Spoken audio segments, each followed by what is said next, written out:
लगी नहीं रिया की होली जैसा है। पहले के लोग कहते थे हमारे यहाँ जब होली होती थी इतने लोग आते थे, मिलने जाते थे, गुलाल लेकर जाते थे। आजकल तो कोई दिखता नहीं है। कारण केवल इतना सा है, तुम्हारा अहंकार तुम्हें अपने घर से बाहर नहीं निकालता। तुम घर से बाहर नहीं निकलते। जरा सा कोई ने कलर लगाया तुम्हें क्रोध आ गया, जरा सा किसी ने गुलाल लगाया तुम्हें गुस्सा आ गया, जरा सा कोई आया भाभी जी भैया जी करके गुलाल लगा गया तुम न न न न न न no no no no no, कहां जाओ? इतने वीआईपी हो गए, इतने वीआईपी हो गए, इतने वीआईपी हो गए कि अपने त्योहारों से भी दूर हो गए। मेरा निवेदन है, होली का त्योहार आ रहा है, उस फागुन के त्योहार में मेरा देवाधिदेव महादेव माता पार्वती के साथ होली खेलता है, मेरा कृष्ण कन्हैया राधा रानी के साथ होली खेलता है। आप भी अपने इष्ट मित्रों के साथ होली खेलिए और दिल से खेलिए, दिल से खेलिए, हृदय से खेलिए, भाव से खेलिए, दिल से त्योहार मनाइए। हमारे सीहोर में, सीहोर जिले में एक होली होती थी। उस होली का नाम हमने पिछली बार बदल दिया था। कौन सी होली कर दी थी? महादेव की होली। पिछली बार हमारे सीहोर जिले में हमेशा होती आई थी वो होली, थोड़ा उसका नाम हमने चेंज कर दिया था तो उसको महादेव की होली कर दिया था। मेरे सीहोर जिले के रहने वाले सभी रहवासियों से, जिले भर के निवासियों से निवेदन करना चाहूंगा,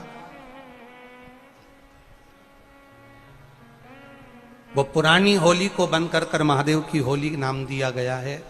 शिव मंदिर में जाना है, चंदन का जल शिव जी को 1 लोटा चढ़ाना।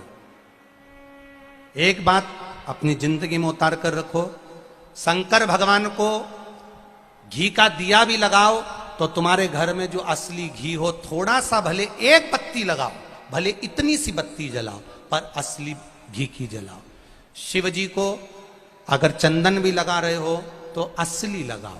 शंकर भगवान को चावल भी चढ़ा रहे हो तो असली चढ़ाओ। शंकर भगवान को अगर अष्टगंध भी चढ़ा रहे हो तो असली चढ़ाओ। केमिकल का कोई चीज मेरे महादेव को मत चढ़ाओ जिससे भगवान शिव की मूर्ति नष्ट हो। ऐसी कोई चीज मेरे महादेव को ना चढ़ाओ। अगर शंकर भगवान के साथ आप होली खेल रहे हो तो चंदन का पानी शंकर भगवान को चढ़ाइए, अष्टगंध का जल भगवान शिव को चढ़ाइए।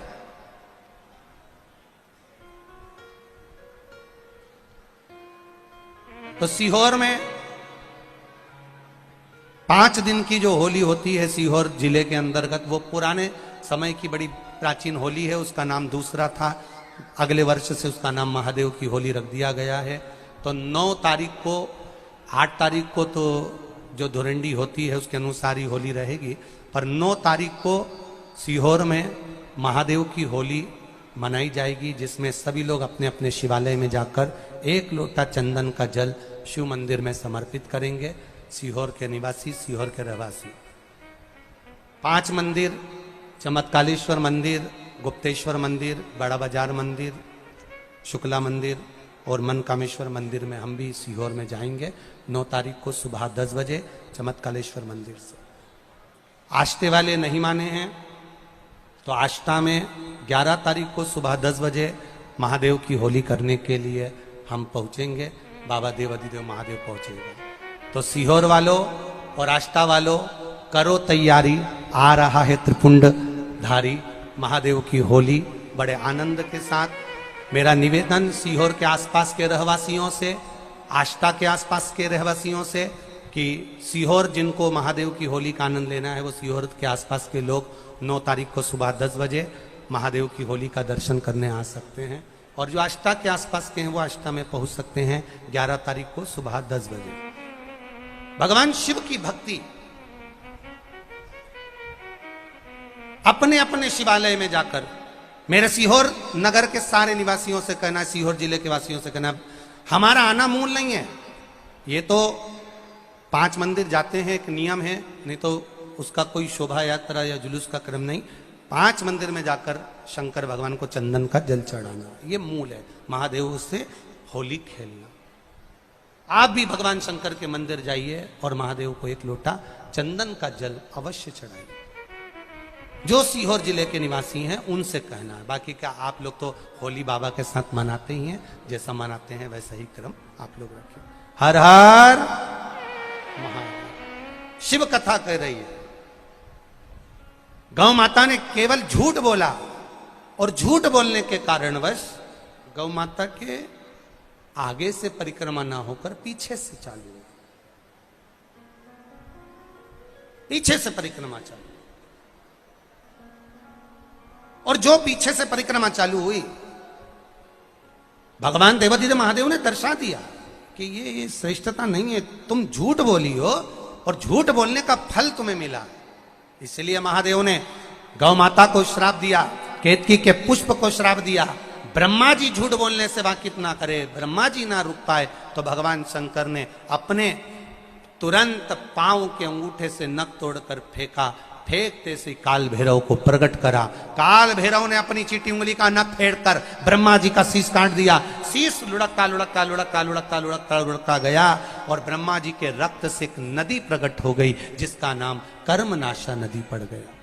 कर्मनाशा जो आज भी उत्तर प्रदेश में बहती है, उस नदी में कोई पुण्यवान ने जिंदगी में कोई यज्ञ अनुष्ठान व्रत पूजन जो भी करा होता है, उसका छींटा भी अगर शरीर पर लग जाए तो उसके जीवन का सारा पुण्य समाप्त हो जाता है। ऐसी कर्मनाशा नदी है। एक बात बहुत ध्यान लगाकर सुनिएगा, एक बेलपत्री और उस बेलपत्री में एक चंदन की बिंदी और एक अक्षत का दाना मात्र रखकर भी अगर शिवालय पर चढ़ा दी जाती है, एक बेलपत्री, एक चंदन का बिंदी, और चंदन फिर निवेदन करेंगे आज के जमाने में तुम लोग सब घिसा घिसाया पड़ा पड़ाया डब्बी का सामान ले लेकर, वो नहीं, चंदन की मुठिया रखो, थोड़ा सा भी घिसो, जरा सा भी घिसो, उसकी एक बिंदी और एक चावल का दाना जब हम भगवान देवादिदेव महादेव को समर्पित करते हैं, अपनी कामना कर कर समर्पित करते हैं, तो निश्चितता है कि आपने व्रत करा ना करा, आपने उद्यापन करा ना करा, आपने अनुष्ठान करा ना करा, शिव महापुराण की कथा कहती है शंकर भगवान उसका फल शीघ्र प्रदान कर देते हैं। भले आपने कुछ करा ना करा, उसका फल तुम्हें मिल जाता। एक पत्र आया है, देखिए।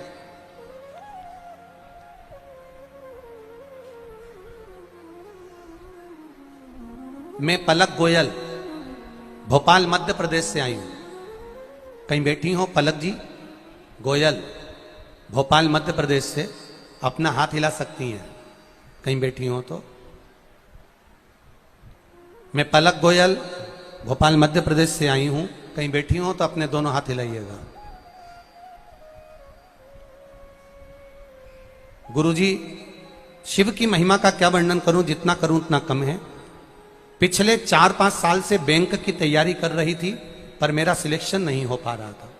मैंने अपनी पत्रिका दिखाई भी ब्राह्मण जन को, पर उसका भी कोई निदान नहीं निकल पाया। किसी ने कहा तुम्हारे भाग्य में नौकरी का योग नहीं है, किसी ने कहा तुम्हें पितृदोष है, पर बाबा मैंने हार नहीं मानी। मम्मी ने टीवी पर आपकी कथा सुनी, उन्होंने मुझे 1 लोटे जल और शहद लगाकर बेलपत्री बाबा को चढ़ाने के लिए कहा। गुरुदेव, मैंने ये उपाय करा और परीक्षा देने गई। इस साल जनवरी में मेरा परिणाम आया और मेरा बैंक में सिलेक्शन हो गया। मुझे बेटमा के पास सागौर कुटी में ही पोस्टिंग मिल गई। मेरे बाबा की कृपा से मुझे सरकारी नौकरी मिल गई। ये शिव तत्व है, योग घड़ी। करो शिव भक्ति। आपने जो भजन किया है, आपने जो स्मरण किया है, आपने जो संकीर्तन किया है, वो खाली नहीं जा सकता। खाली ना जाता कोई दर से तुम्हारे, खाली ना जाता कोई दर से तुम्हारे। मैं भी खड़ा हूँ नन्ही बाहें पसारे, अपने हृदय से लगा लो, लगा लो, गिरा जा रहा हूँ उठा लो, भोले अपने दर से अब तो न टालो, गिरा जा रहा हूँ उठा लो। शिव कथा कर रही, बाबा देवादिदेव महादेव का संवाद कर रहा है। समय आया, शिव जी ने आकर ब्रह्मा जी के जो शीश कटा था उसको बड़ का पेड़ बना दिया, और बड़ का पेड़ बनाकर शंकर भगवान उसके नीचे विराजमान हो गए। उसका नाम बटकेश्वर महादेव पड़ गया। बटकेश्वर महादेव।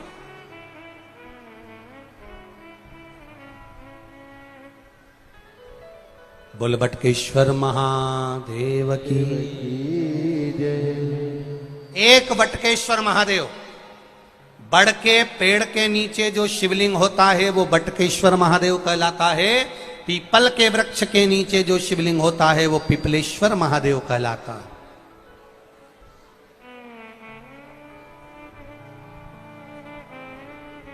महाराज कितना सुंदर संवाद है, कितना सुंदर बात कही कि भूल से भी किसी तीर्थ में नहीं गए, कहीं हमने गौदान नहीं करा, कहीं हम किसी तीर्थ में नहीं गए, हमने कहीं गौदान नहीं करा, हमने कहीं ब्राह्मण भोजन नहीं कराया, हम कहीं गंगा यमुना कावेरी सरस्वती नर्मदा छिपरा पुण्यवान नदी में हम स्नान नहीं कर पाए। शिव महापुराण की कथा कहती है भूलवश भी अगर पिपलेश्वर या बटकेश्वर किसी शिवालय पर भूल से भी अगर एक लोटा जल चढ़ जाता है तो देव अधिदेव महादेव सारे तीर्थों का फल अपने आप प्रदान कर देते हैं। भूल से भी चढ़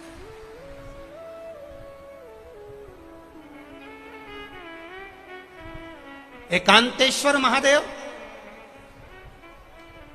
जो कि एकांत में बैठा हुआ है, एकांतेश्वर महादेव अकेला बैठा है अलमस्त होकर।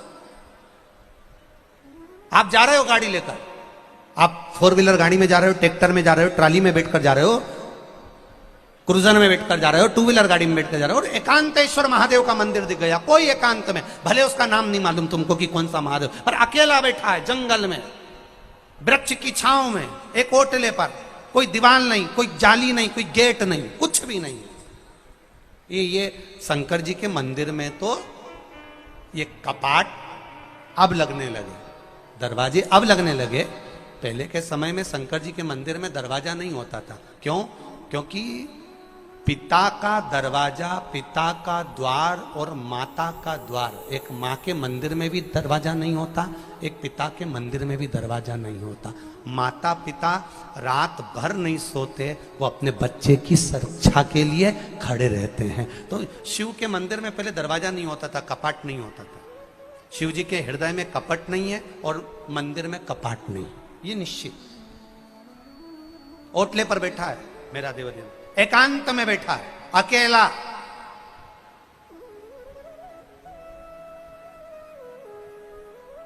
तुम्हारी चलते चलते गाड़ी खराब हो गई, कहीं तुम्हें शिवालय दिख गया, कहीं ओटला दिख गया जहां शंकर जी बैठे हुए दिख गए, बस कुछ नहीं करना, वहां तक जाना भी मत।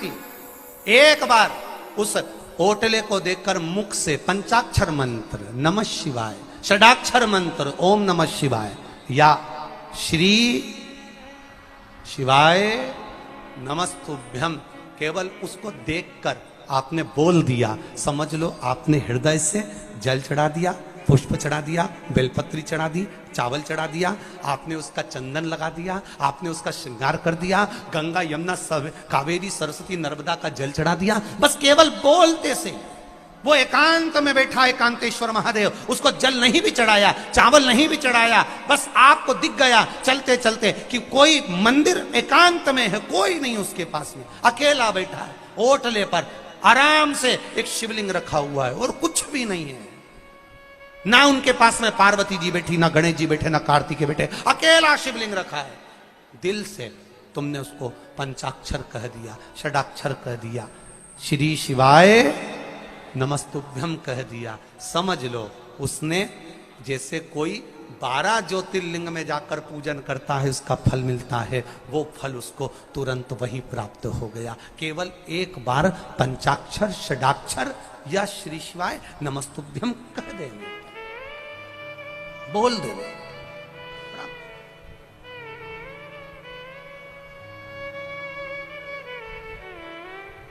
बस उसके मंत्र का स्मरण, बस उसका जाप, उसका स्मरण, उसकी भक्ति, उसका भजन, उसका कीर्तन हमें फल देगी।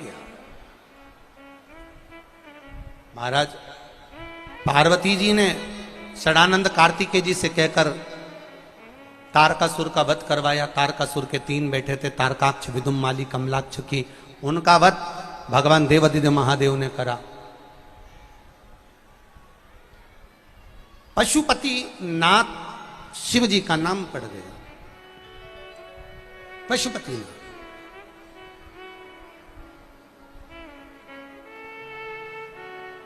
नाम पड़ गया पशुपतिनाथ। और पशुपतिनाथ जब नाम पड़ा, पशुपति व्रत का वर्णन शिव महापुराण में पाशुपत्य अस्त्र का और पाशुपत्य व्रत का विधान वर्णन हमारे यहां शिव महापुराण कथा करती है। कितने सोमवार का व्रत होता है? जम के बोलो जरा। 5 सोमवार। कितने दिए लगते हैं? 6।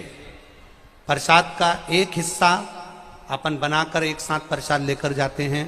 पूजा की थाली सुबेरे आराम से तैयार कर कर, अभिषेक का सामान तैयार करके सुबह जाके शिव जी का पूजन अभिषेक करो। उसी थाली को लेकर वापस आ जाओ। जैसी रखी है वैसी रखे रहने दो। थोड़ा सा जल आदि भले उसमें जरूरत पड़े तो रखो, नहीं तो जो चंदन अबीर गुलाल सुबेरे था वही थाली में रखे रहने दो, वैसा कि वैसा। शाम को 6 दिए रखो। तुम्हारी मर्जी पड़े आटे के रख लो, तुम्हारी मर्जी पड़े मट्टी के रख लो, तुम्हारी मर्जी पड़े जिसके दिए रखो। 6 दिए घी के रखो, बड़े आनंद से। गोल बत्ती के रखो। प्रयास करना कि गोल बत्ती का दिया रखा है। कभी भूल से लंबी बत्ती का भी हो जाए तो टेंशन नहीं लेना, बाबा को जो समर्पित हो। 6 दिए लेकर जाओ, प्रसाद लेकर जाओ मीठे का। भगवान के मंदिर में जाकर 6 दिए जमीन पर रख दो। शिव जी का शाम के समय आपको शाम को जल नहीं चढ़ाना, पंचामृत नहीं चढ़ाना, केवल जल का छींटा देकर, पंचामृत छींटा देकर पूजन कर लीजिए। जो अबीर चंदन है वो बाबा को लगा लो। बेलपत्र आदि जो भी है वो समर्पित करो। बाबा से विनती कर कर प्रसाद के 3 हिस्से कर दो। 5 दिए प्रज्वलित कर दो। प्रसाद के जब 3 हिस्से हो जाएं तब 3 हिस्से करने के बाद दिए को प्रज्वलित कर दो। 5 दिए प्रज्वलित करो, पूजन करो। 2 हिस्से मंदिर में छोड़कर प्रसाद का 1 हिस्सा जब थाली में रख लो, तब 6ठे नंबर का दिया जो तुमने जलाया नहीं है, प्रज्वलित नहीं करा, उस दिए को थाली के अंदर रख लो। बाबा को विनती करो, आज मेरा पहला पशुपति व्रत है बाबा, स्वीकार करना। सबकी झोली भरी, मेरी भी भरना बाबा। दिल से प्रार्थना करना। बाबा से विनती कर कर दिया लेकर, प्रसाद का 1 हिस्सा लेकर अपने घर आइए। घर में प्रवेश करते समय अपना सीधा हाथ, अपना राइट हैंड सीधा हाथ, अंदर जाते समय जहां पड़ता हो वहीं बैठ जाओ। दरवाजे के बाहर सीधे हाथ की ओर दिया लगा दो और दिया लगाकर शंकर भगवान से जो मंदिर में कहकर आए हो अपने दिल की बात, वो यहां पर दिया जलाते समय कह दो। अंदर प्रवेश करो। भोजन करने से पहले जो प्रसाद लेकर आए हो 1 हिस्सा पहले वो खाइए, फिर भोजन करिए। प्रसाद के हिस्से में से कोई को भी हिस्सा नहीं देना है, वो केवल आपको ही खाना। आराम से खाओ।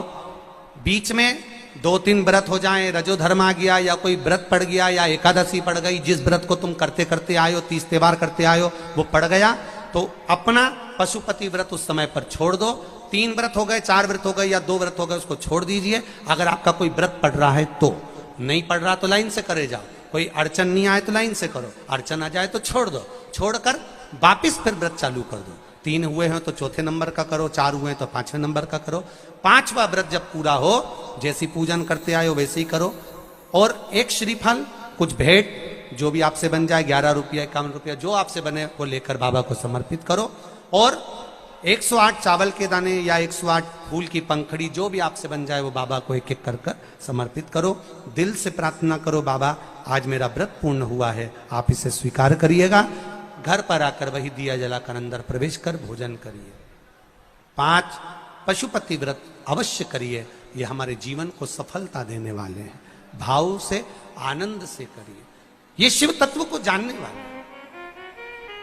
आज 4 मार्च 2026 दिन बुधवार भाव मासी होली की शिव महापुराण कथा सुनिएगा आप सभी भक्त। मैं वैशाली जगदीश पाटिल, जगदीश गुलाबराव पाटिल, गांव दहीवद, तहसील सिरपुर, जिला धूलिया। बाबा कहीं बैठी हैं क्या? कहीं बैठी हो तो हाथ हिला सकती है। अगर कहीं बैठी हो तो हाथ हिला सकती हैं।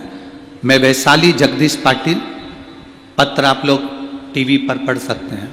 मैं वैशाली जगदीश पाटिल, जगदीश गुलाबराव पाटिल, गांव दहीवद, तहसील सिरपुर, जिला धूलिया। गुरुजी, मेरे भोले बाबा का मैं क्या गुणगान करूं। हमारी शादी को 24 साल हो गए थे। कहीं बैठी हो तो हाथ हिला सकती हैं। बच्चा लाई है क्या साथ में? लाई है बच्चे को? लिया।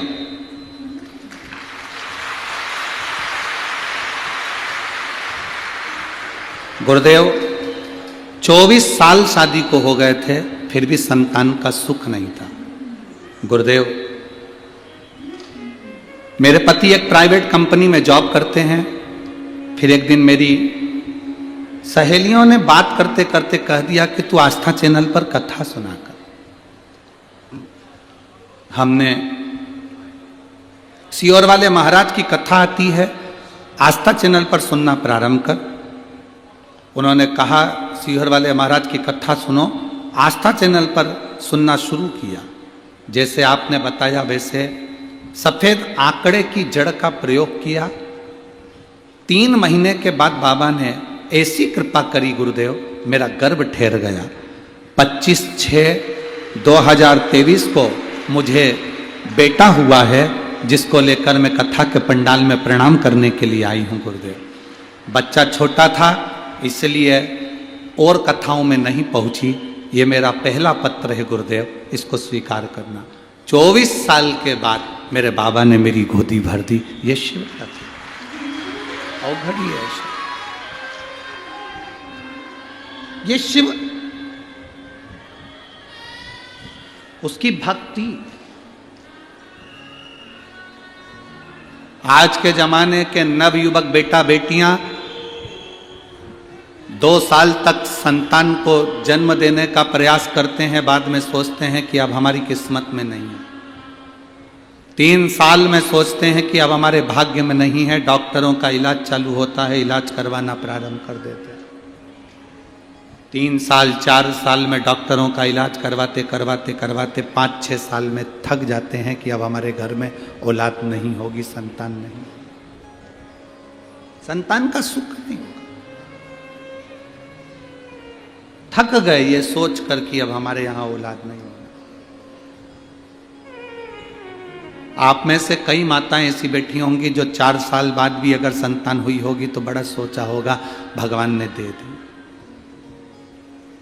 5 साल बाद भी संतान हुई हो तो विचार आया होगा भगवान ने दे दी। कितने साल आस लगाओगे आप संतान के लिए? मेरी माता यहाँ बैठी हैं, मेरी जीजी यहाँ बैठी हैं। ईमानदारी से बोलना, संतान के लिए कितने साल आस लगाओगे? 2 साल में हो जाए, 3 साल में हो जाए, 4 साल में हो जाए, 5 साल में हो जाए, 6 साल में हो जाए, 7 साल में हो जाए, 8 साल में हो जाए, 9 साल में हो जाए, 10 साल में हो जाए। 10 साल के बाद कोई आस लगाएगा क्या कि औलाद हो जाएगी? अरे बोलो तो जम के। 10 साल के बाद शादी के 10 साल निकल गए, उसके बाद कोई आस लगाएगा कि अब संतान हो सकती है? फिर भी मन नहीं माना। देवी देवता सारी दुनिया में धोख लगाए, प्रणाम करा, दंडवत करा, साष्टांग करा, कहीं से 12 साल निकल जाए, 13 साल निकल जाए, पर जिसके 20 साल निकल गए हों फिर क्या आस लगाओगे? और 20 साल के बाद भी 24 साल हो गए हों,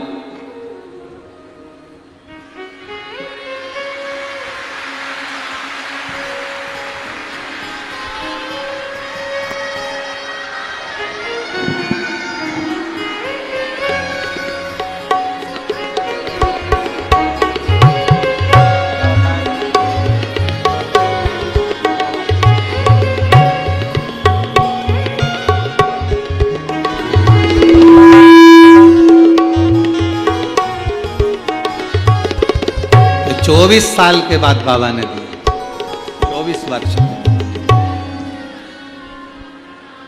एक जब सब जगह से आस समाप्त हो जाए, सब दूर से जब थक जाओ, सब अपने विश्वास से मत थकना, अपने भरोसे से मत थकना, अपनी दृढ़ता से मत थकना। भरोसा नहीं टूटना चाहिए तुम्हारा, विश्वास नहीं छूटना चाहिए तुम्हारा। इस व्यासपीठ ने ना तो कभी आपको डराया कि आप नरक चले जाओगे, इस व्यासपीठ ने ना कभी आपसे कहा कि आप मरने के बाद बैकुंठ चले जाओगे। इस व्यासपीठ ने हमेशा एक ही बात कही कि जैसा कर्म करोगे वैसा फल भोगोगे, जैसा कर्म करो वैसा फल। मत बुरे कर्म कर बंदे वरना पछताएगा, भगवान की आंखों से तू बच नहीं पाएगा, तू बच नहीं पाएगा। अरे ओ अज्ञानी मत करना, अरे ओ अज्ञानी मत करना। तेरे कर्म का फल भी तू ही पाएगा, जैसा किया तूने तेरे आगे आएगा। मत बुरे कर्म कर बंदे वरना पछताएगा, भगवान की आंखों से तू बच नहीं पाएगा, तू बच नहीं पाएगा। बस शिव कथा कहती है आपकी दृढ़ता, आपका भरोसा छूटे ना। कई माताएं पशुपति व्रत कर लेती हैं किसी के कहने पर, बाद में उनका काम नहीं होता तो वो कहती हैं हमने करा था, हमारा तो हुआ ही नहीं। कारण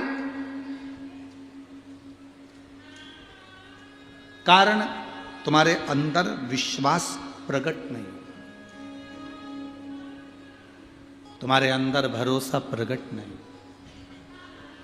मेरी जीजियों, कथा सुनते सुनते जिस दिन तुम्हारे अंदर भरोसा विश्वास पक्का हो जाए, उस दिन तुम पशुपति व्रत करोगी या एक लोटा जल भी चढ़ाओगी तो तुम्हारा जो कार्य है वो सफल होकर ही रहे।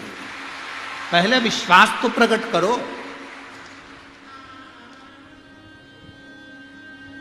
सास का दिल जीता ही नहीं और सास की रकम चाहिए, दे देगी। जलगांव की दे सकती है, हमारे सीहोर की नहीं देगी।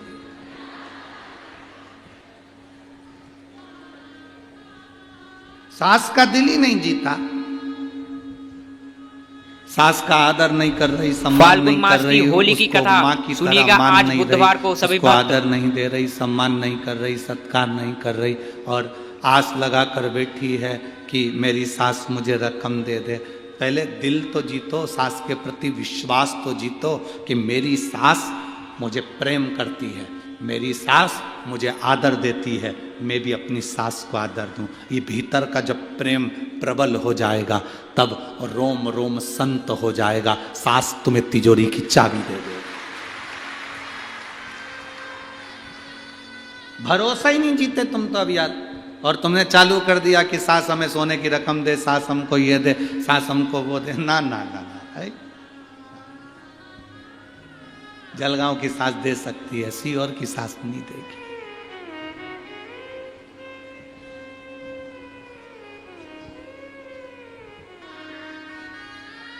सीहोर की सास से मतलब क्या है? हमारा कुबेरेश्वर महादेव, जब तक उसके प्रति तुम्हारी भक्ति और विश्वास दृढ़ नहीं हो जाता, तुम्हारा भरोसा पक्का नहीं हो जाता, तब तक वो देता ही नहीं। जिस दिन भरोसा हो गया तो सब लुटा देता है। जिस दिन भरोसा पक्का हो गया, दृढ़ता पक्की हो गई, उसने दे दिया।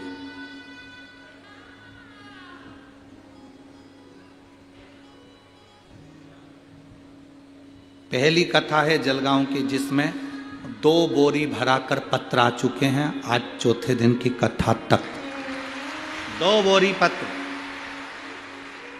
क्या दिया उन 2 बोरी पत्र में? पढ़ना। कभी तुम्हें फुर्सत मिले तो बैठ जाना और पढ़ना उसमें कि बाबा ने क्या दिया। विश्वास जिसका जागा, भरोसा जिसका जागा,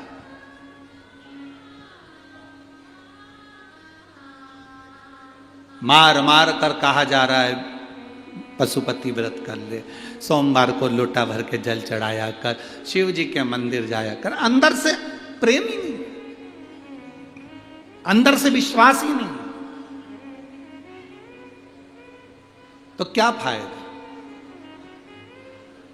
पर मेरा विश्वास करता है, इस व्यासपीठ से हमारा विश्वास करता है, आप जो लाखों की संख्या में कथा सुनने के लिए आए हो, टीवी पर, आस्था चैनल पर इतने चैनल आते हैं, सारे चैनल छोड़कर 2 बजती है और आप कथा के लिए इतने आतुर हो जाते हो कि टीवी आंख खोलकर, मोबाइल खोलकर ऑफिस में बैठ जाते हो।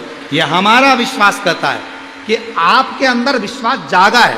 आपके अंदर विश्वास जागा है मतलब आप यहां से कथा सुनकर जाओगे, दिल से प्रार्थना कर कर जाओगे, तो तुम्हारे अंदर जो विश्वास जागा है, तुमने बाबा से जो झोली पसार कर मांगा है, ये विश्वास करता है कि अगली कथा जहां होगी वहां तुम्हारा भी लेटर, तुम्हारा भी पत्र वहां पर होगा। ये निश्चितता है, ये भरोसा।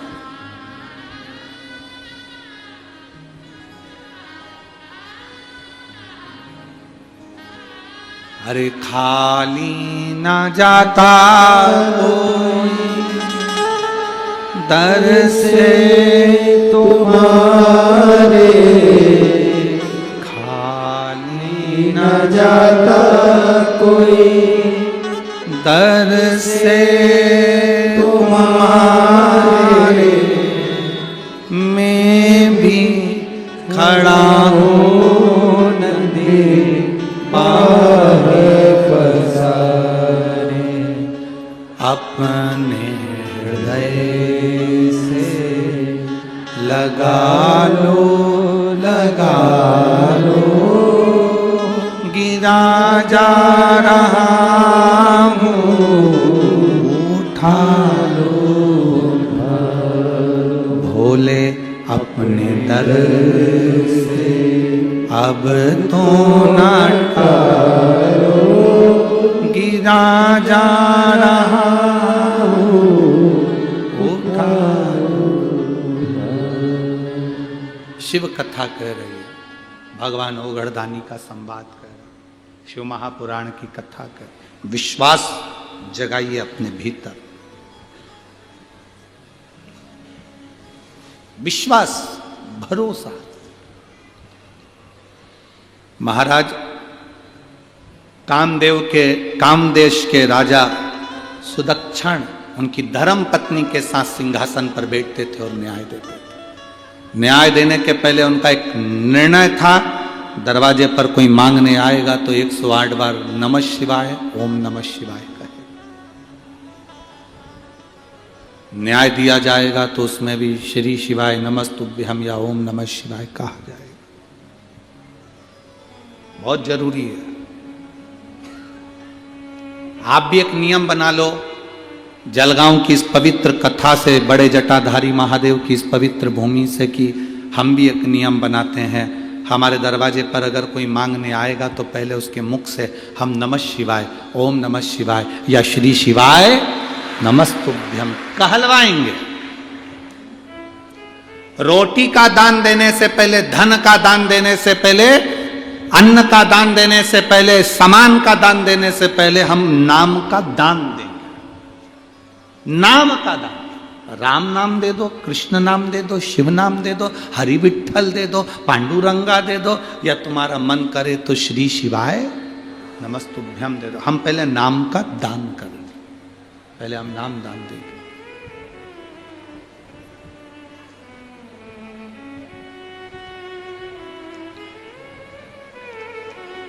क्यों?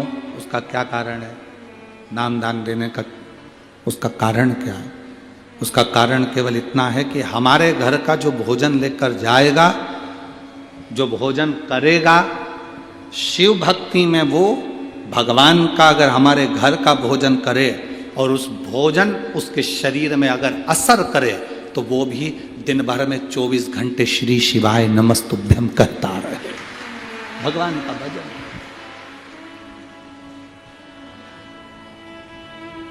अभी एक महिला की वीडियो जलगांव की चल रही है।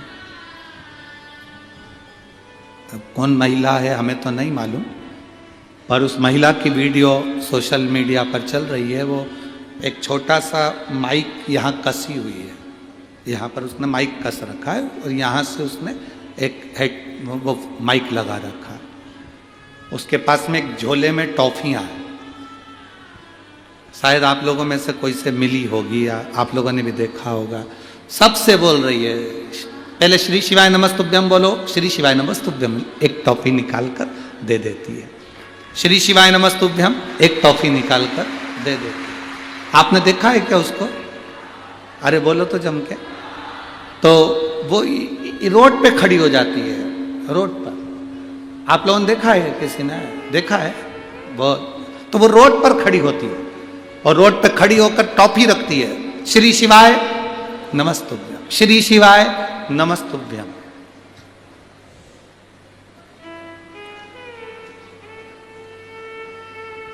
जब सोशल मीडिया पर वो वीडियो चली तब हमने हमारे बच्चों को भेजकर पूछवाया, जरा पता करो कि वो कितनी टॉफी देती है, कितनी टॉफी। तो प्रतिदिन 1008 टॉफी वो लेकर चलती है प्रतिदिन। अब 1008 लोगों से श्री शिवाय नमस्तुभ्यम कहलवाना, फिर उनको टॉफी देना, उनका मुंह मीठा कराना, और खुद भी बोल रही है, सामने वाला भी बोल रहा है। कुछ लोग बाजू में से जा रहे होंगे तो वो भी सुन रहे हैं। पुण्य कितना, क्या उसका फल खाली हो सकता है?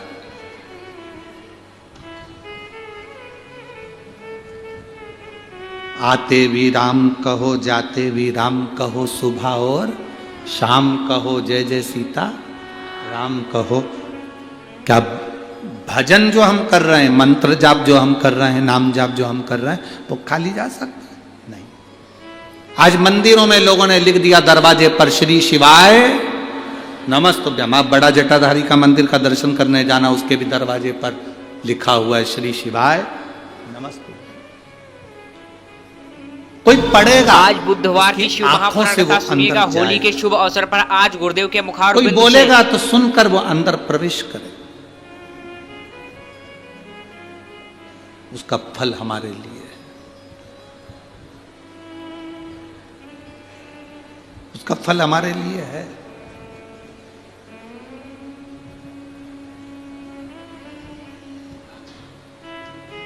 हम जपते हैं श्री शिवाय नमस्तुभ्यम, हम जपाते हैं श्री शिवाय नमस्तुभ्यम, हम जपते हैं श्री शिवाय नमस्तुभ्यम। जपाते हैं श्री शिवाय नमस्तुभ्यं। सार दुनिया का श्री शिवाय नमस्तुभ्यं। सार दुनिया का श्री शिवाय नमस्तुभ्यं। हम जपते हैं श्री शिवाय नमस्तुभ्यं। हम जपाते हैं श्री शिवाय नमस्तुभ्यं। हम शिव को हर पल नमन कर रहे हैं। श्री शिवाय नमस्तुभ्यं का मतलब है शिव तुमको नमन है, तुम्हें नमस्कार है।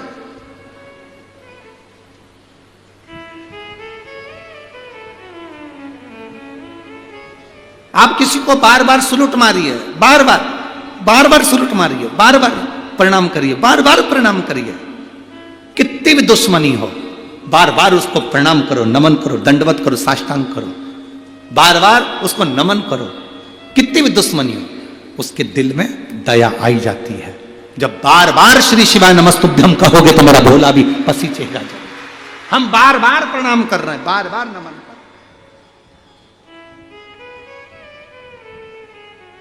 शिव महापुराण किस किस के घर में है? आप लोगों में से कितने लोग हैं जिन्होंने शिव पुराण पढ़ी है? शिव महापुराण की विद्येश्वर संहिता में लिखा है, जो एक बार मुख से श्री शिवाय नमस्तुभ्यं कह देता है, उसके मुख का मात्र दर्शन कर लो तो अश्वमेध यज्ञ का फल प्राप्त हो जाता है। विद्येश्वर संहिता में शिव महापुराण के अंतर्गत लिखा, मात्र मुख का दर्शन करने वाले को भी कोटि कोटि पुण्य फल प्राप्त हो जाता है। अब कामदेश के राजा सुदक्षिण अपनी धर्म पत्नी सुदक्षिणी के साथ बैठे हैं। न्याय करने से पहले 108 बार भगवान का नाम लिवाते। तुम्हारा न्याय होगा, पहले मंत्र बोलो, बोलो नमः शिवाय, बोलो ओम नमः शिवाय, बोलो श्री शिवाय नमस्तुभ्यं, और न्याय होगा निश्चित है। दान मांगने आयो, हम दान देंगे। अंदर से आटे की कटोरी भर कर लाओ, या चावल देने जाओ, या कुछ देने जाओ, तो उससे पहले महाराज जी श्री शिवाय नमस्तुभ्यं। महाराज जी को क्या हो गया, ये क्या बोल रहे हो? बोलो श्री शिवाय नमस्तुभ्यं।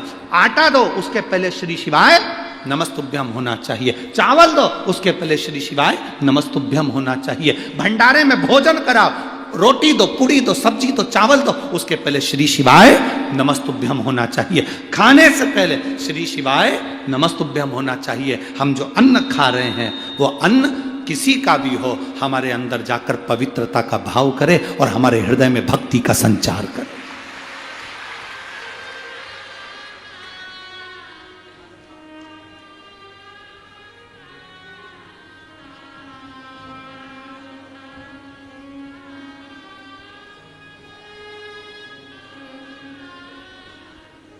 अवश्य पाए।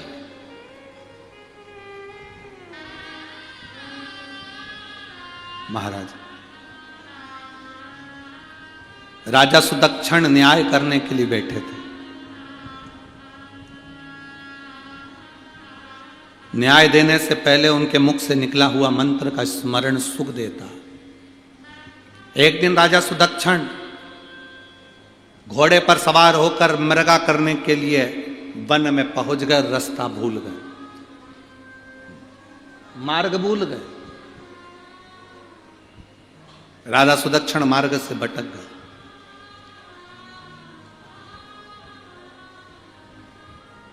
पर भीतर में जो मंत्र भरा हुआ था वो मंत्र डूबने नहीं देता।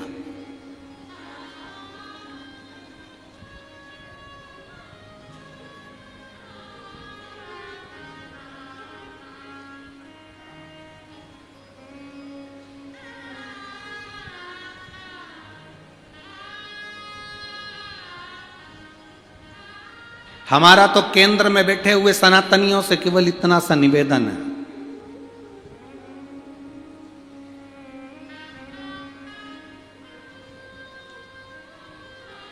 केंद्र में जितने सनातन धर्म के राजनेता सत्ताधारी बैठे हैं उनसे केवल एक ही निवेदन करेंगे, जब आने वाले समय में पूर्ण आनंद के साथ आप विराजमान हो जाएं, तब अपने स्कूलों की पढ़ाई में भारत के पाठ्यक्रम में रामायण, महाभारत, गीता, इनको जोड़ देना चाहिए।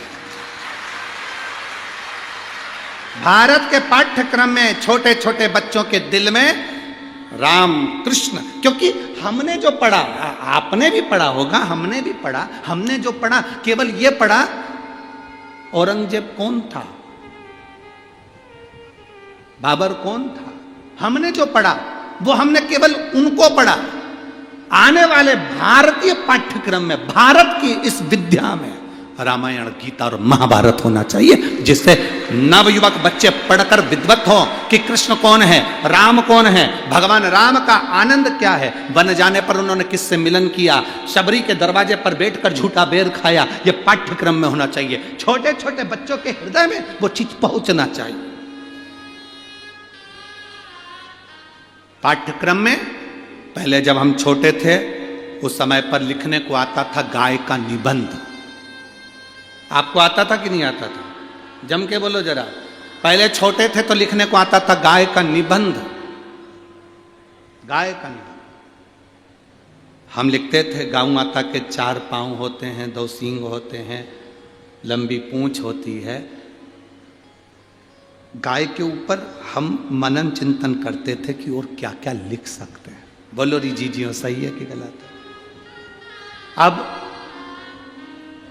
पाठ्यक्रम में से गौ माता का निबंध हटा दिया।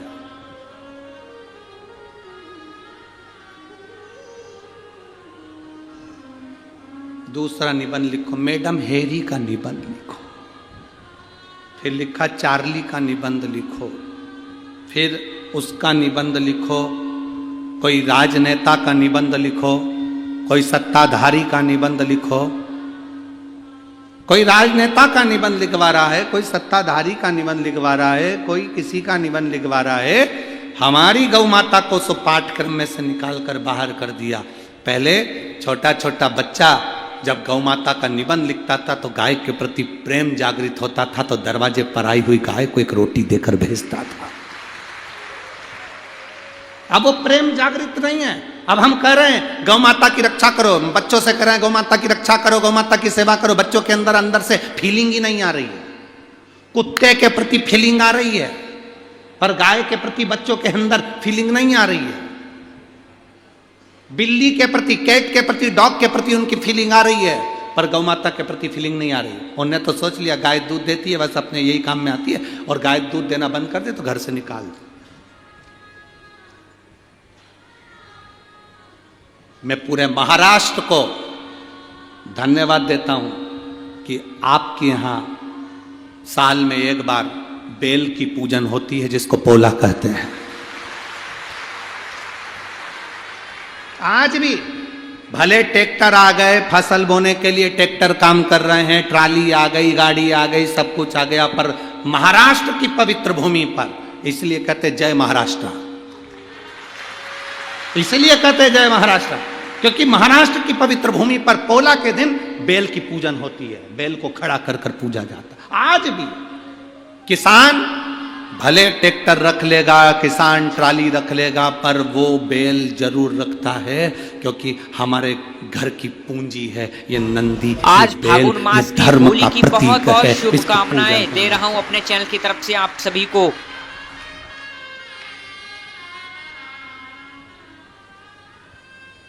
भूल जाए, दुनिया में सब दूर जाओ, और बड़े बड़े संतों से भी कहेंगे, हम साधुओं से भी कहेंगे, गुरुओं से भी कहेंगे, तुम दुनिया में बहुत सारी जगह जाना, पर एक बार महाराष्ट्र की धरा पर आकर देखना, जो संत का सम्मान महाराष्ट्र करता है उसके बराबर कोई नहीं कर सकता। जो संत का सम्मान, साधु का सम्मान, गुरुजन का सम्मान जो महाराष्ट्र करता है वो कोई नहीं कर सकता।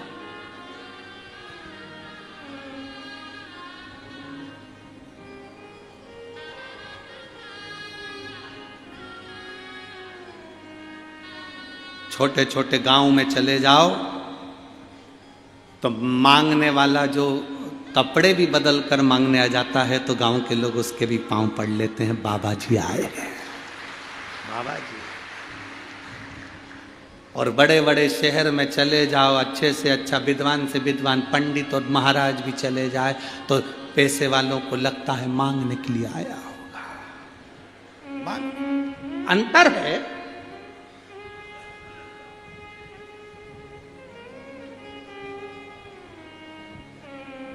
शहर में संत को भी मंगता समझा जाता है और गांव में मंगते को भी संत समझा जाता है। ये रीति है, ये रीत है।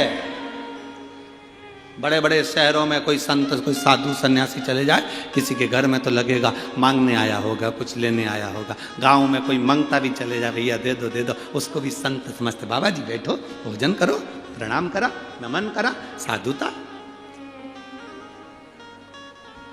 क्योंकि ये महाराष्ट्र की पवित्र भूमि संतों की भूमि है।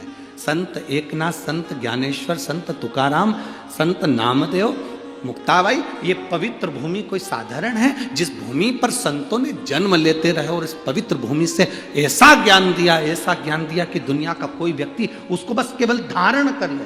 संत ज्ञानेश्वर एक बार बैठे हुए थे, संत ज्ञानेश्वर बैठे हैं, एक महिला आ गई संत ज्ञानेश्वर के पास।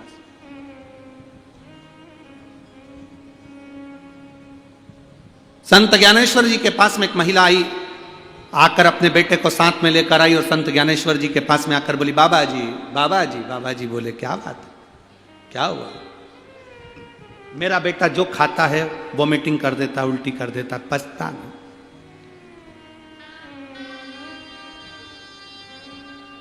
बाबा जी इसके लिए कुछ बता दो। संत ज्ञानेश्वर ने कहा, मैं कल उत्तर दूंगा, तुम ले जाओ। बेटे को लेकर मां चली गई,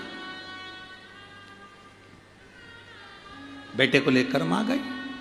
दूसरे दिन मां फिर आ गई, बाबा जी मेरा बेटा कुछ भी खाता है उल्टी करता है। संत ज्ञानेश्वर ने उस मां के बेटे को अपने पास में बुलाकर कहा, बाबू आप मीठा ज्यादा खाते हो, गुड़ ज्यादा खाते हो? उस बच्चे ने मुंडी हिलाकर कहा, हाँ गुरुजी, मैं गुड़ ज्यादा खाता हूं। अब मत खाना हो, आज से गुड़ खाना बंद कर दे तू। अब तो नहीं खाएगा मीठा ज्यादा, क्योंकि तू मीठा ही मीठा खाता है तो तेरे शरीर में मिर्ची कोई काम नहीं कर रही, नमक काम नहीं कर रहा। अब तो नहीं खाएगा? नहीं। उसने मुंडी हिला। महिला को गुस्सा आ गया। महिला को गुस्सा यह आया कि बताओ, इतनी सी बात बोलना थी तो मैं कल आई थी, जब ही बोल देते। जब इतनी सी बात मेरे बच्चे को बोलना था कि गुड़ मत खाओ, इतनी सी बात को बोलने के लिए दूसरे दिन बुलाने की जरूरत क्या थी? इतना पैसा लगा कर आई, पैदल चलकर इतनी दूर आई, बताओ इतने बड़े महात्मा जी हैं, बोलना ही था तो कल क्यों नहीं बोला? महिला के मन में ये बात पेट में दुख रही थी तो महिला ने कह दिया महाराज जी से, महाराज जी, संत ज्ञानेश्वर बैठे थे और कहा, महाराज जी मुझे आपकी एक बात अच्छी नहीं लगी। संत ज्ञानेश्वर ने पूछा, कौन सी? ये बात आपने मेरे बच्चे से कहा कि गुड़ मत खाना, ये बात आप कल नहीं बोल सकते थे, मुझे आज बुलाया बोलने के लिए? संत ज्ञानेश्वर जी ने कहा महिला से, मां तो कल जब बच्चे को लेकर आई थी ना, मेरे पास में कटोरा भर के गुड़ रखा हुआ था, मेरे पास में गुड़ रखा हुआ था और मैं तेरे बच्चे को खाने के लिए मना करता तो तेरे बच्चे के दिल में आता, गुरुजी खुद तो गुड़ खा रहे और मुझे मना कर। गुरुजी खुद तो गुड़ खा रहे और मुझे मना कर रहे। इसलिए संत ज्ञानेश्वर ने कहा, मां तेरे जाने के बाद कल से मैंने इस गुड़ का त्याग कर दिया था, क्योंकि मैं पहले छोड़ूंगा तब तो बच्चा छोड़ेगा, हम सुधरेंगे तब तो युग सुधरेगा। ये संत है महाराष्ट्र के, ये पवित्र भूमि के संत है, साधु है, सन्यासी, तपस्वी, साधक, उपासक। कोई साधारण है क्या? पहले खुद छोड़ो तब दूसरे को कहो।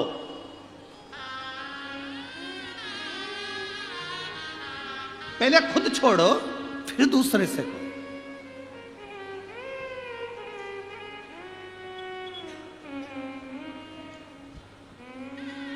अपनी जिंदगी पर जो बीता होता है और शंकर ने जो दिया होता है वही आप लोगों के बीच में परोसा जाता है।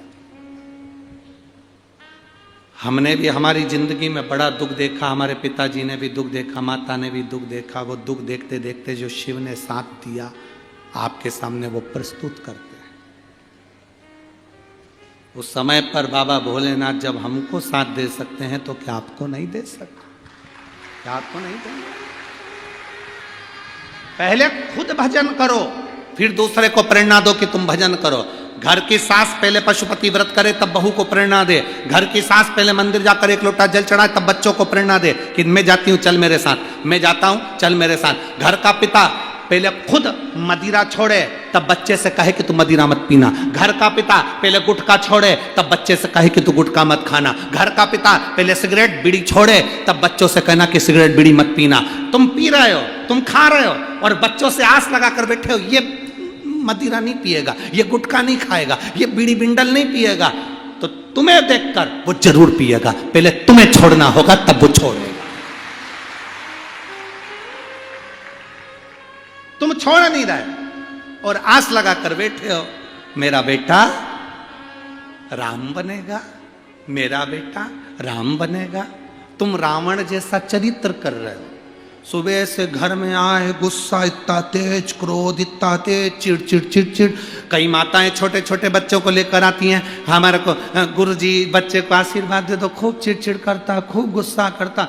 कितने साल का? 2.5 साल का, 3 साल का, 5 साल का बच्चा इतना चिड़चिड़, इतना क्रोध, इतना गुस्सा कि सामान उठा के फेंक दे। इसमें लक्षण आए कहां से? ये लक्षण किसी दूसरे के नहीं है। एक जगदम्बा तेरे हैं और दूसरे तेरे भेरू के हैं। आस लगा कर बैठे हो हमारा बच्चा राम बने, हमारा बच्चा राम बने, हमारा बच्चा राम बने। तुम्हारा बच्चा राम बनने को तैयार है रे, पर तुम दशरथ तो बनो, कौशल्या तो बनो। राम क्यों नहीं बनेगा? मेरा बेटा कृष्ण बने, तुम्हारा बेटा कृष्ण बनेगा, तुम यशोदानंद बाबा तो बनो। बनने में कहां देरी? आस कितनी सारी लगाई, आस लगाकर। एक माता पिता रास्ते में लड़ रहे थे। पिताजी कह रहे थे मैं बेटे को डॉक्टर बनाऊंगा, मां कह रही थी मैं इंजीनियर बनाऊंगी। दोनों की लड़ाई हो गई भयंकर। पति ने पत्नी को थप्पड़ खींच के मार दिया। पत्नी उधर रो रही, पति उधर रो रहा। वहीं से एक संत जा रहे थे, उनने पूछा क्या हो गया? लड़ाई हो रही है, किस बात पे? पति बोला मैं बेटे को डॉक्टर बनाऊंगा, पत्नी कह रही मैं इंजीनियर बनाऊंगी। संत ने कहा बेटे को बुलाओ, अपन अब भी पूछ लेते हैं। पति पत्नी दोनों बोले अभी तो वो पैदा ही नहीं हुआ, अभी पैदा नहीं,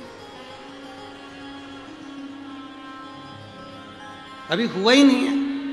अब जरा विचार करिए, जो पैदा ही नहीं हुआ उसके लिए कितना सोचना पड़ रहा है।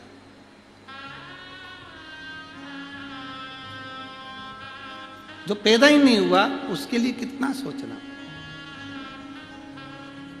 हम आस लगा कर बैठे हैं हमारा बच्चा राम बनेगा, हमारा बच्चा खूब ये करेगा वो करेगा। बच्चों से पूछा तो जाए क्या कर रहे हैं।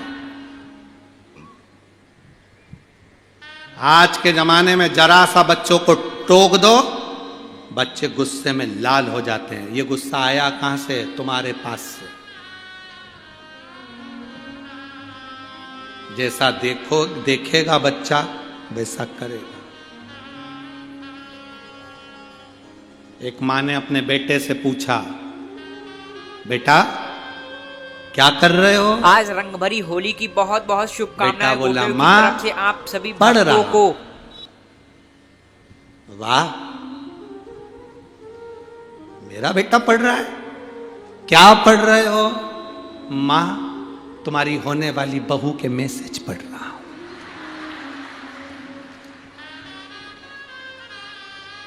मां धन धना के थप्पड़ लगाए।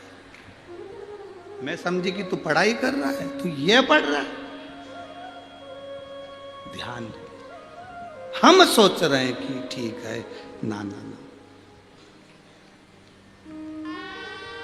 थोड़ा सा पाठ्यक्रम में हमारे भी भगवान की एक रामायण गीता महाभारत के कुछ संवाद हमारे भारत की पाठ्य किताबों में पाठ्य पुस्तकों में होना चाहिए, जिससे आने वाली पीढ़ी हमारी सनातन धर्म की ओर प्रखर होती चली जाए। धर्म की अधर्म का, प्राणियों में विश्व का। अब विश्व का कल्याण होगा ये निश्चित है, और उसमें पाठ्यक्रम में थोड़ा थोड़ा ये गीता रामायण हमारे शास्त्रों का होना जरूरी, बहुत जरूरी। पहले माताओं आपसे पूछूं एक बात, आप लोग उत्तर दोगे?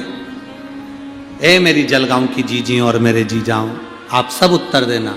पहले आप जानते थे क्या कि शंकर जी के इस शिवलिंग में अशोक सुंदरी का स्थान कहां पर है? पहले आपको मालूम था क्या? पहले आपको मालूम था कि गणेश कार्तिकेय का स्थान कौन सा है?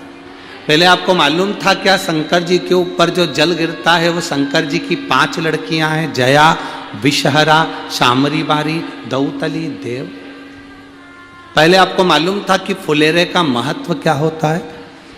ये सब चीजें जब हम अध्ययन में आए, ये सब चीजें जब हमने पढ़ना प्रारंभ करा, हमारा अध्ययन करना प्रारंभ करा, तब हमको मालूम पड़ा कि अशोक सुंदरी का स्थान कौन सा है, 33 कोटि देवताओं का स्थान कौन सा है, कहाँ जया, विषहरा, सामरी बारी, दौतली देव का स्थान है, कहाँ गणेश जी और कार्तिकेय का स्थान है, कहाँ हम नहीं जानते थे कि वो पीला रोड के डिवाइडर पर जो पीला कनेर का फूल लगता है, क्या वो शिव जी को इतना प्रिय है? हम तो चले जाते थे थूकते हुए, मुंह में तंबाकू खाया, पीक दान जैसा रोडों पर थूकते हुए चले जाते थे। जब हमने कनेर के फूल का महत्व जाना तो पूरे डिवाइडर पर टार्च लेके फूल ढूंढते फिरे कि भगवान को चढ़ाना।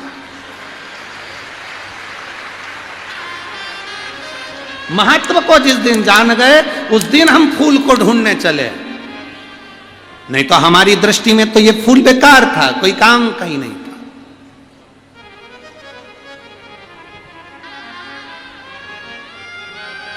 काली मिर्ची का महत्व क्या है जिस दिन हम जाने तब समझ में आया कि क्या काली मिर्ची भी इतनी तेज होती है कि लोगों को लग जाती है। तब समझ में आया कि काली मिर्ची क्या है। ये तो लाल मिर्ची तो देखी थी। क्या श्री शिवाय नमस्तुभ्यम मंत्र की मूलता है? क्या एक लोटे जल में ये ऊर्जा आ जाती है? एक लोटे जल में वो आनंद का सुख आ जाता? हमने जपा, स्मरण किया तो मालूम। आज सबसे बड़ी प्रसन्नता की बात यह है, भारत की भूमि पर पूरे विश्व में, भारत में ही नहीं विदेश में भी आज प्रसन्नता इस बात की होती है कि लोग अब कहीं इधर उधर आडंबर में, ढोंग ढकोसले में कोई नहीं फंस रहा, सब शंकर जी के मंदिर में एक लोटा जल चढ़ाने जा रहे। अब ढोंग ढकोसले में कोई नहीं जाता, आडंबर में कोई नहीं जाता। अब कोई इधर उधर भटकता नहीं है कि किसी के यहां जाएंगे, कोई घूमेगा, बताएगा, फिर वो हमको बोलेगा कि तुम्हारे घर में ये दुख है कि तकलीफ। ना ना, आज के जमाने में तकलीफ है, शिव जी का मंदिर है। दुख है, शिव का मंदिर है। बीमारी है, शिव का मंदिर है। कष्ट है, शिव का मंदिर है। जाओ बाबा की शरण में जाओ। आज के समय में लोग शिव है और उसके सिवाय कुछ भटकना छोड़ दिया लोग। अब राजा सुदक्षण, कामदेश के राजा सुदक्षण चले मार्ग से भटकते भटकते भटकते भटकते, जब मृगा करने के लिए चले तो वन में से मार्ग भटक गए। मार्ग भटके एक ऋषि के, एक मुनि के आश्रम में पहुंच गए। मुनि के आश्रम। अब जब मुनि के आश्रम में पहुंचे तो राजा सुदक्षण नीचे उतरे। उनको बहुत प्यास लग रही थी, बहुत भूख लग रही थी। उन्होंने प्रणाम करा मुनिवर के आश्रम में। जैसे ही गए तो मुनिवर तो ध्यान साधना में लीन थे। ध्यान साधना।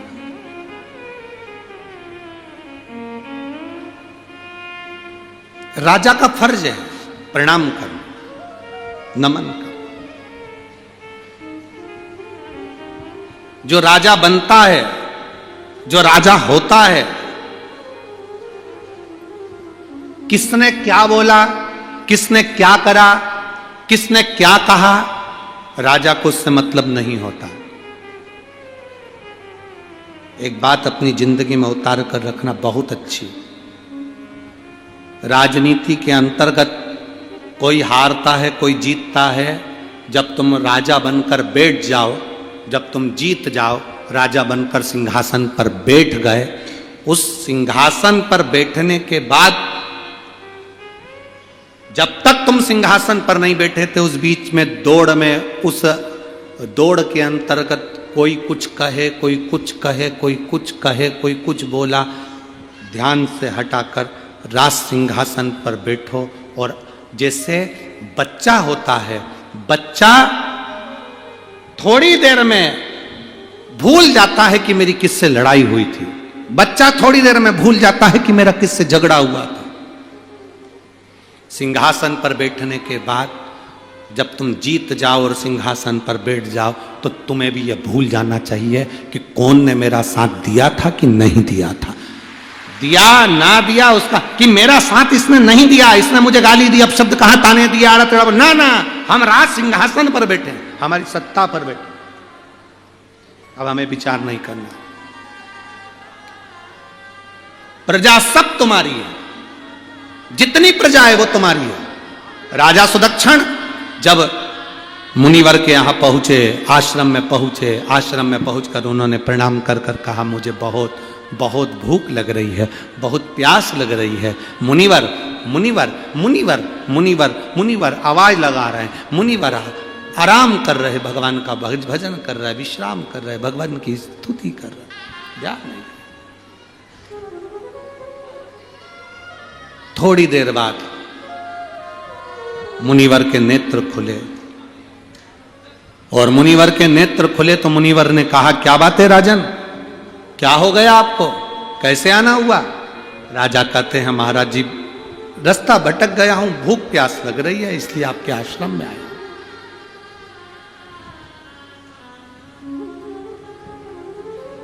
भूख प्यास लग रही है इसलिए आपके आश्रम में आया हूं।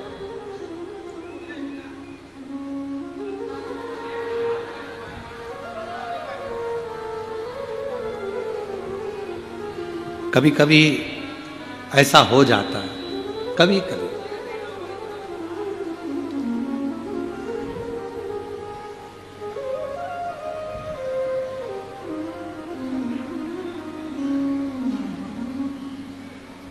अब वो कभी कभी स्मरण में आ जावे।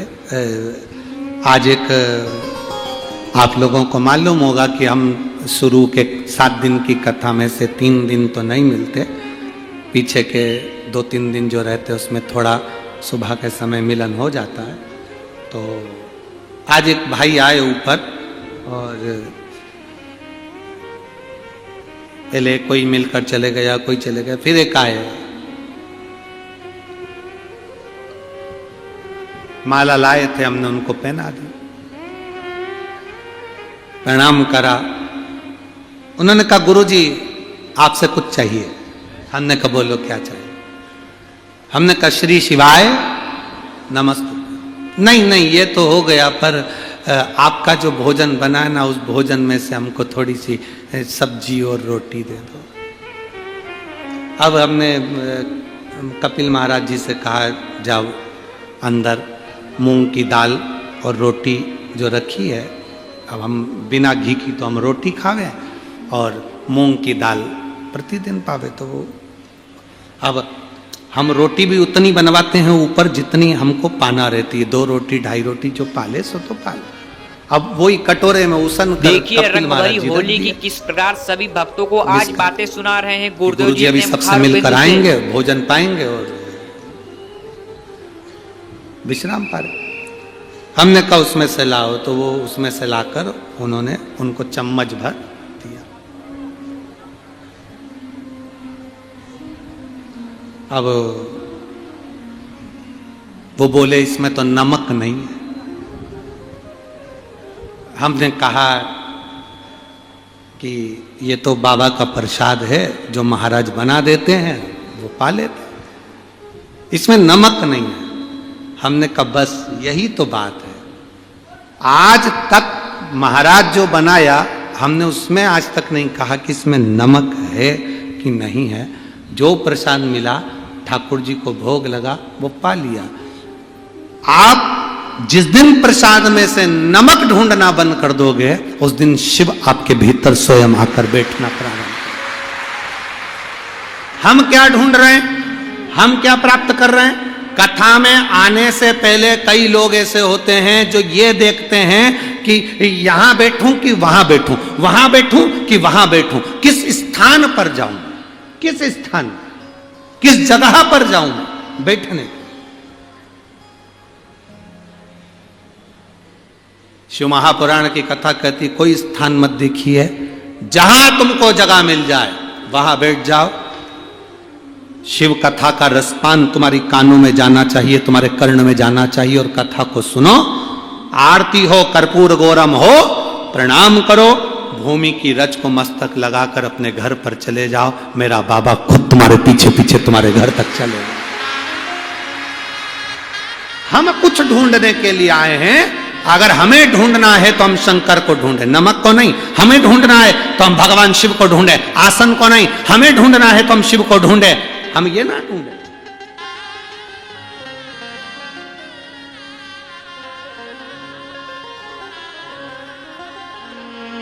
वो कौन से मठ के महाराज जी आए थे यार, वहां कहां से आए हुए थे वो? आशीष के स्मरण में होगा। कौन से मठ के थे वो? वहाँ के महाराज जी आए भुसावल से, तो भुसावल से आए हुए थे। तो वो भुसावल से आए तो उनको मालूम था गुरुजी 10:30 बजे महाप्रसाद पावे सो, तो भुसावल से आए। तो उन्होंने आते से कहा हम कुछ नहीं लाए हैं, केवल बैंगन का भरता लाए।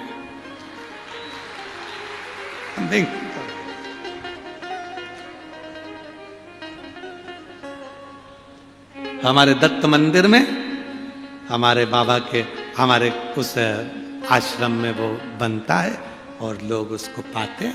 हम आपके लिए वही लेकर, बड़ा भाव देखिए उनका, दिल देखिए। अब ये प्रसाद है, ये प्रसाद। हम जब यहां से किसी को बेलपत्र देते हैं ना, तो हम शिव जी से ये कह देते हैं कि ये लेकर जा रही है ना, तो ये प्रसाद है, ये खाए ना, बस इसके जितने तकलीफ दुख हैं, कष्ट हैं, सब दूर कर दे। प्रसाद, प्रसाद की मूलता क्या है, प्रसाद की महत्वता क्या है कि हम जब पाएं तो प्रभु का दर्शन साक्षात हो जाए, साक्षात दर्शन, साक्षात दर्शन। ए भाई, कोई करोड़ों की पूंजी से, धन से, वैभव से नाम नहीं होता। धन और वैभव से नाम नहीं होता। एक संत थे, वो संत एक गांव में गए, और गांव में गए तो उन्होंने, कई लोगों ने उनको भोजन करने बुलाया, तो उन्होंने मना कर दिया, मैं भोजन करने नहीं जाऊंगा किसी के यहाँ। क्यों? मैं केवल भोजन लखपति के घर में करता हूं। कौन बोले? कौन बोले? संत बोले, मैं भोजन केवल लखपति के घर में करता हूं, मैं किसी के घर भोजन करने नहीं जाऊंगा। पूरे गांव में चर्चा हो गई, ऐसा महाराज किस काम का, बताओ, ये तो ढोंगी है, ये तो प्रपंची है, बताओ। लखपति के घर का भोजन करता है, गरीब कहां जाएंगे? गरीबों के घर का भोजन कौन करेगा? गांव में थू थू होने लगी। महाराज जी का एक शिष्य था, उस शिष्य ने कहा, गुरुदेव आपको भोजन करने नहीं जाना था, मत जाते। पर ये क्यों कहा कि लखपति के घर का भोजन करता हूं? सबका विचार गलत हो गया। गुरुजी ने कहा, तू मुझे जानता है ना कि मैं लखपति किसको कहता हूं? मैं जानता हूं गुरुजी आपको कि आप लखपति किसको कहते हैं, तो तुझे समझाना था ना कि लखपति मैं किसको कहता हूं। संत की वाणी को समझना कठिन है। संत जो बोलता है उसकी वाणी को समझना सबसे कठिन काम है। संत कहते हैं तुझे समझाना था कि मैं लखपति किसको बोलता हूं। अरे गुरुजी मेरी बात कौन समझेगा, मैं जानता हूं कि आप लखपति किसको कहते हो। जिसने एक दिन में 1,00,000 बार भगवान का नाम लिया हो, तुम भोजन उसके घर में करते हो, वो लखपति है। धन से कोई लखपति नहीं होता। जो भगवान का भजन 1,00,000 बार कर ले एक दिन में, वो गुरु कहते हैं मैं उसके घर का भोजन करता हूं। कोई धन से लखपति है तो वो शून्य है, वो भिखारी है। जो भजन से लखपति है वो करोड़पति है। भजन से लखपति है।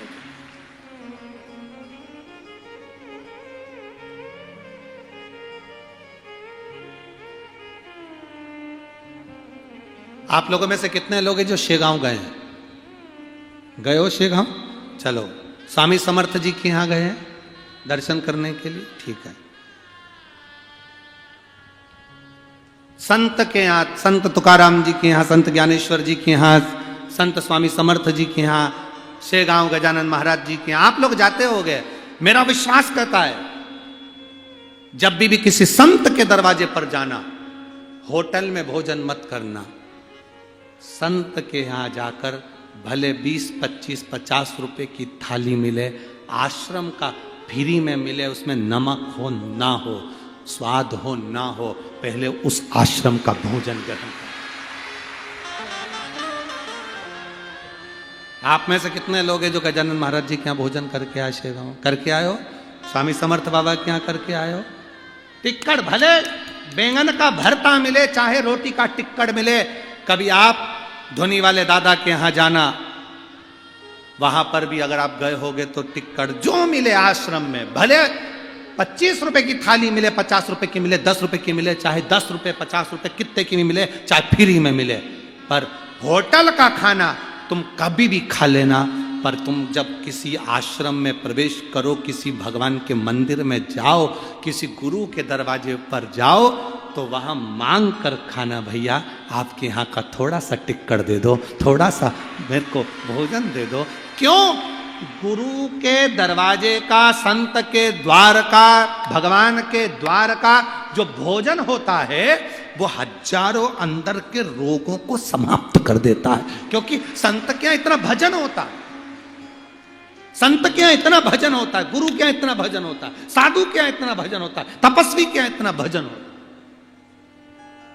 इतना भजन होता है कि वो समाप्त कर दे।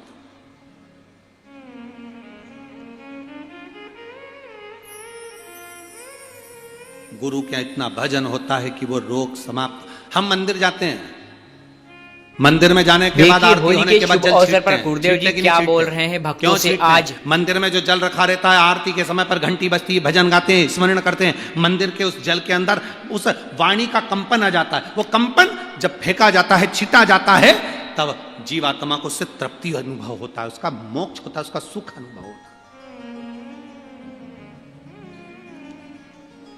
राजा सुदक्षण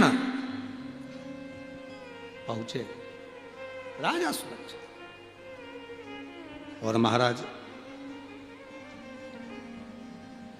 राजा सुदक्षण जब